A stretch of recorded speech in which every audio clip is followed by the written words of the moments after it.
Hi friends, welcome to our channel. இது வரைக்கும் நீங்கள் நம்ம சேனலை சப்ஸ்கிரைப் பண்ணலன்னா சப்ஸ்கிரைப் பண்ணிக்கோங்க. பக்கத்தில் இருக்க பெல் ஐக்கானும் கிளிக் பண்ணிக்கோங்க. அப்போ தான் நான் அப்டேட் பண்ணுற வீடியோஸ்லாம் மிஸ் பண்ணாமல் பார்க்க முடியும். இன்றைக்கி பார்க்க இருக்க டாபிக் கோல்ட் அண்ட் காஃப்.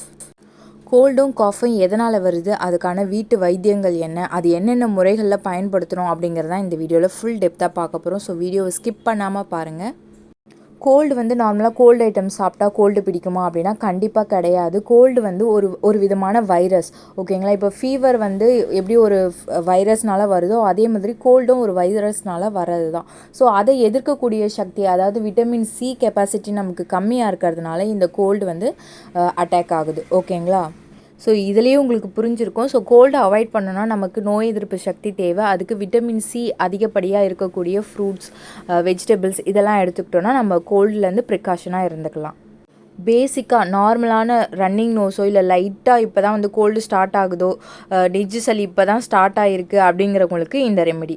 கொஞ்சமாக சுக்கு எடுத்துக்கோங்க. சுக்கு ஒரு இன்ச் அளவுக்கு இருக்க மாதிரி எடுத்துக்கோங்க. சுக்கு கிடைக்கலன்னா இஞ்சி, ஃப்ரெஷ்ஷான இஞ்சியை தோல் நீக்கிட்டு எடுத்துக்கோங்க. இது கூட 4-5 வால் மிளகு எடுத்துக்கோங்க. ஒரு அரை ஸ்பூன் அளவுக்கு இல்லை 1/4 ஸ்பூன் அளவுக்கு சீரகம் எடுத்துக்கோங்க. ஒரு பல் பூண்டு, கூடவே துளசி ஒரு 4-5 இலை, கற்பூரவள்ளி ஒரு இலை, உங்களுக்கு கிடைச்சதுன்னா வெற்றிலை கூட சேர்த்து நல்லா இடிச்சுக்கோங்க. இடிச்சுட்டு அதை ஒரு பாத்திரத்தில் போட்டுக்கோங்க. கூட 1 கிளாஸ் அளவுக்கு தண்ணி சேர்த்துக்கோங்க. தண்ணி சேர்த்து இது நல்லா காய்ச்சினதுக்கு அப்புறமா இதை ஃபில்டர் பண்ணி இது கூட கொஞ்சமாக ஹனி சேர்த்து குடிக்கலாம்.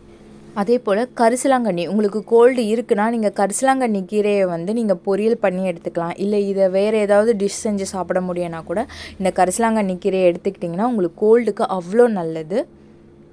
அடுத்த ரெமெடி வெற்றிலையை உங்களுக்கு ராவாக சாப்பிட இஷ்டம் அப்படின்னா நீங்கள் அப்படியே கூட எடுத்துக்கலாம். அப்படி இல்லைன்னா வெற்றிலையை ஒரு 4-5 இலை போல் எடுத்து உரலில் போட்டு இடிச்சுக்கோங்க. இடித்து சாறு எடுத்துக்கோங்க. 5 ml வெற்றிலை சாருக்கு 1/2 டேபிள் ஸ்பூன் அளவுக்கு தேன் கலந்து குடிக்கலாம்.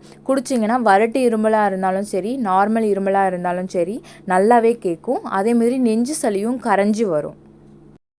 அடுத்த ரெமெடி பார்த்திங்கன்னா, தொண்டை கரகரப்பாக இருக்குது, தொண்டை வலிக்குது, தொண்டையிலேயே சளி நிற்கிது அப்படின்றவங்க வெதுவெதுப்பான தண்ணீரில் கல்லுப்பு கொஞ்சம் சேர்த்து நல்லா மிக்ஸ் பண்ணிவிட்டு காகிள் பண்ணி துப்பலாம். இந்த மாதிரி பண்ணும்போது ஆன்டிபயோட்டிக்காக இருக்கும். ஸோ இதை நீங்கள் ரெகுலராக ஒரு நாளைக்கு ஒரு 3 டைம்ஸ் போல் பண்ணிங்கன்னா உங்களுக்கு நல்ல ஒரு ரிலீஃப் கிடைக்கும். அப்படி இல்லைன்னா ஒரு மிதமான ஹாட் வாட்டரில் கொஞ்சமாக லெமன் சேர்த்துக்கோங்க. லெமன் சேர்த்துட்டு கொஞ்சமாக ஹனி சேர்த்துட்டு நல்லா மிக்ஸ் பண்ணிவிட்டு குடிச்சிங்கனாலும் உங்களுக்கு வறட்டு இருமல் உடனடியாக குணமாகும். லெமன் கோல்டு தானே அப்படின்னு சொன்னீங்கன்னா கண்டிப்பாக கிடையாது. லெமனில் விட்டமின் சி அதிகப்படியாக இருக்குது. ஸோ இது நம்மளுக்கு நோய் எதிர்ப்பு சக்தியை அதிகப்படுத்தி அந்த கோல்டுக்கு எதிராக நம்மளை செயல்படுத்தும். அடுத்து தூதுவளை. இது இப்போ நிறைய இடங்களில் கிடைக்குது. நீங்கள் தூதுவளையை ரசம் வச்சு சாப்பிட்லாம். அப்படி இல்லைன்னா சூப் வச்சு கூட குடிக்கலாம். உங்களுக்கு தூதுவளை கீரை கிடைக்கலன்னா முருங்கைக்கீரை கிடச்சதுன்னா நீங்கள் முருங்கைக்கீரையிலையுமே சூப் வச்சு குடிக்கலாம். இந்த முருங்கைக்கீரை சூப், தூதுவளை சூப்லாம் எப்படி பண்ணோன்ற வீடியோ நான் ஆல்ரெடி அப்லோட் பண்ணியிருக்கேன். குழந்தைங்களுக்கான கோல்ட் அண்ட் காஃப் ரெமெடியுமே நான் அப்லோட் பண்ணியிருக்கேன். ஸோ நம்ம சேனலில் இருக்க வீடியோஸ் செக் பண்ணி பாருங்கள். உங்களுக்கு ரொம்பவே யூஸ்ஃபுல்லாக இருக்கும். தேங்க்யூ ஃபார் வாட்சிங் தமிழ் இன்ஃபோ RH.